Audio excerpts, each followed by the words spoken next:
Hello, everyone. I'm Armstrong Williams. It's Tuesday, February 23rd. A week ago, uh, my written blog addressed the size of the deficit and how it continues to damage our future.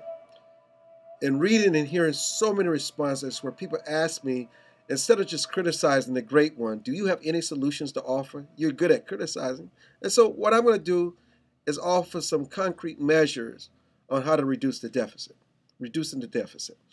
The unavoidable fact is that the only way to cut the deficit is that you got to reduce spending. I mean, history has shown that increasing taxes to solve budget problems reduces government revenues in the long term. It doesn't increase them, it reduces them. I mean, this occurs principally, and many of you know this, because it reduces GDP growth and taxpayers react to increased taxes by shifting their resources to non-taxable instruments or non-taxable pursuits. So consequently, the only conclusion that any common sense thinking human being can reach is that you got to reduce costs.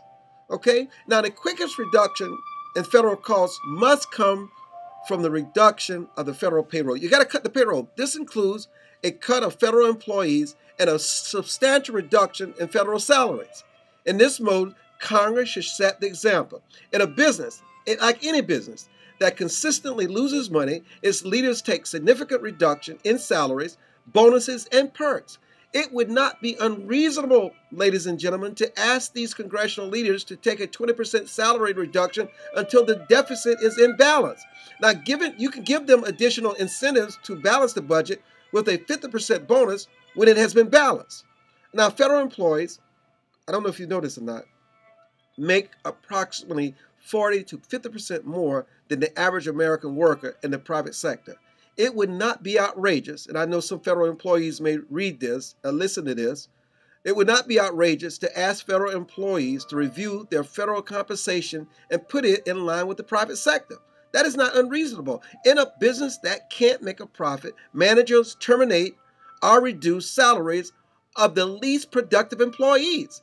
The federal government needs to cut back its least affected employees and programs. They need to cut them back. We can no longer afford to support them. Perhaps another area that must be addressed are federal transfer payments.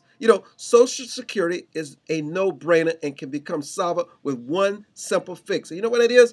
Ask people to work an additional 2 years to reflect increased longevity. Federal pensions should also be readjusted to reflect the current demographic trends to longer lives. This would require lower payouts or increased working longevity for eligibility. In all earmarks. In them. In all earmarks. Need I say more? Do I need to say more? No, just in them. I'm Armstrong Williams.